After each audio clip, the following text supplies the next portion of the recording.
Hello everyone, and welcome to our Acura True Touchpad Infotainment Tech Help. In this video, we hope to give you a better understanding of the system by taking a very detailed look at this all-new Acura system, which is currently found in the RDX, but will also be rolling out to all new Acura products in the future. We'll be covering all the features, but feel free to skip around to the parts that are of particular interest to you. Let's get started. So to start out with, if you're coming from a previous Acura product, there's two big differences with this system. First of all is the fact that there's only one screen instead of two screens. So we have one way up here and there's nothing down here. The second thing is that it is not a touchscreen. Instead, you have the touchpad, as you'd anticipate from the name. While it looks similar to Lexus, it actually operates very differently.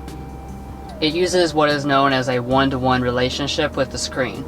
So instead of scrolling around like you do on a laptop to move to the place you want to go, you actually just click into the segment that, that you're operating in. So what this means in operation is that based on what is on my screen, I can just divide the trackpad into that many sections and just click directly there. So if I want the navigation, which is in the top left corner, then I'm going to go to the top left corner and I'm just going to click. I don't have to scroll around or do anything like that. If I want one of the things that's in the middle, then I just move to the middle. You can see it highlight as I'm pushing down, and then I select and push down on the trackpad. Now there are a few more important gestures to know about the system. So to switch pages or to do any scrolling in the system, that is going to require a swipe action. So I'll press down on one side of the screen and then swipe over. They have like a little sound effect to help you realize what the action that you're taking is. You can turn this off though once you get used to the system. So we can just swipe and swipe over. And then finally, the last thing you need to know about the touchpad itself is that you have a secondary section. This represents the secondary section on the screen. So it's always split between the main stuff and then this stuff. So you've got a few different options of what you can have over here, and what you'll do is just simply swipe. So heading back to our home screen here, this is where you can see a customizable list of different features of the system. Like I already mentioned, you just swipe to switch between the pages, and then if you go all the way over to the left hand side, this is where you can get to all of your applications. So as you can see, some of them have the little home next to them. That's indicating that I've selected that application to appear on the home screen. So what we can do is actually scroll down a bit and see if we find any apps that are not on the home screen. Looks like they're all on the home screen right now. So what I could do, let's pretend that I'm not interested in Sirius radio. So what I'm going to do is hold down on this, and then I'm going to go up and click remove from home page. Now, as you can see, the little home is gone, and this will no longer appear on my home screen. Now you can repeat that same process to add apps to the home screen. Now digging into the system, we'll start with the navigation. So as it loads up here, this is a new type of map display for Acura. It's a higher resolution and the graphics look better. We can click here on the Explorer, and this allows us to kind of swipe around to different things in the area.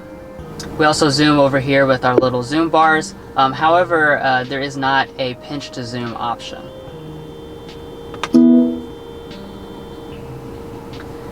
Now in order to find something, we're just going to click down here in the bottom corner at the Find button, and we can browse for different things, or we can go over here and click on Search. Now one of the nice features about this is I can now draw letters onto this trackpad to start to spell out something. 3 1 0. In the browse, this is where you'll find your points of interest, so you can just go to certain sections like auto, so we can go and find auto repair in the area.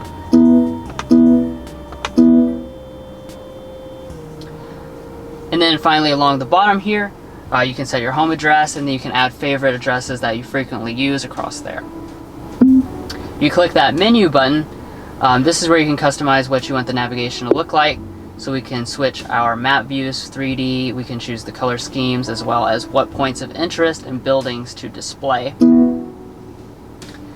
And then we do have some different things as far as like quick route, fastest time, stuff like that.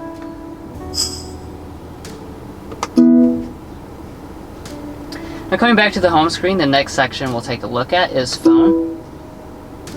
So clicking to that, we're greeted with three different options, basically your recents, entering a number manually, or your contacts.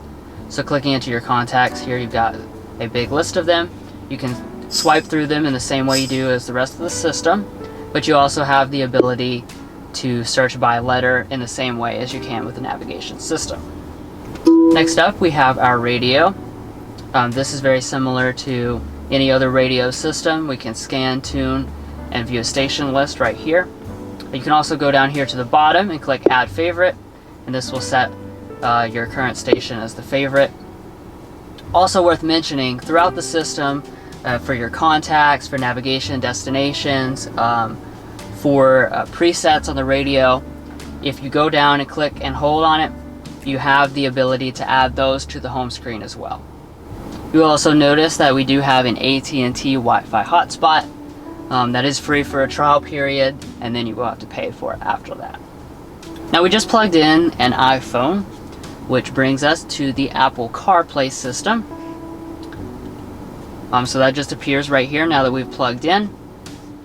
With that said, going on into our CarPlay system, as you can see, it pretty much appears the same way as in other vehicles.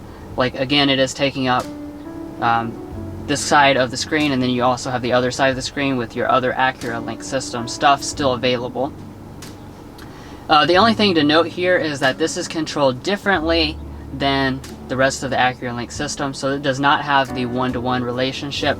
So for this, you actually do have to scroll like a traditional laptop through the different sections. But other than that, you have the same features as you would find in any other car. Google Earth Maps, Apple Maps, your contacts, your phone, all of those features are still available here. And then to get back to your Acura Link system, all you gotta do is just click the little Acura emblem. So that's pretty much the main features of the system. However, we're gonna go ahead and jump into the settings now. Starting up here, we have some system settings. One of them is our volumes. So we can turn down these sound effects, which are pretty loud by default. And you can adjust each one of these things individually. We also have our touchpad sensitivity. This just controls how sensitive it is. And then if you need to, you can just factory reset all the different options to go back to the default if you mess something up.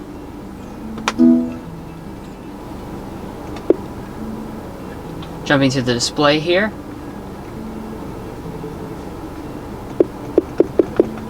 You can raise the brightness up. We also have, you can turn the display off, as well as have a day and night mode. And then you can also change your contrast and your black level.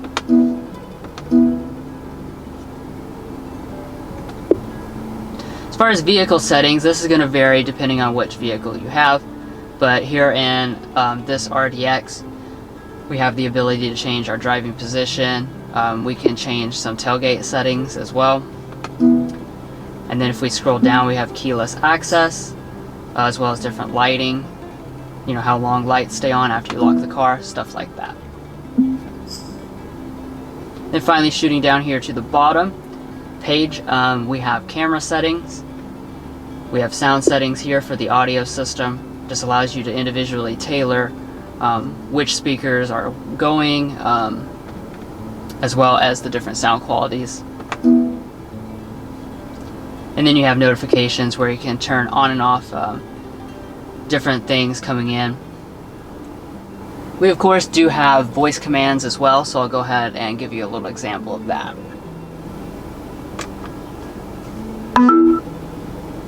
Find nearby McDonald's. Please make a selection by name or line number. 1. Starting route to McDonald's. So as you can see, that loads right up. Now it is worth noting that was one press on the voice button to go to use the Acura system to search. However, since we're plugged into an iPhone, we can also long press on it, and that's going to go into the Siri hands-free. Find nearby McDonald's. Okay, one option is McDonald's on Marketplace Drive. Let me know if I should call one of them or get directions for you. So as you can see, there's multiple ways you can do the same features, just depending on what you have connected.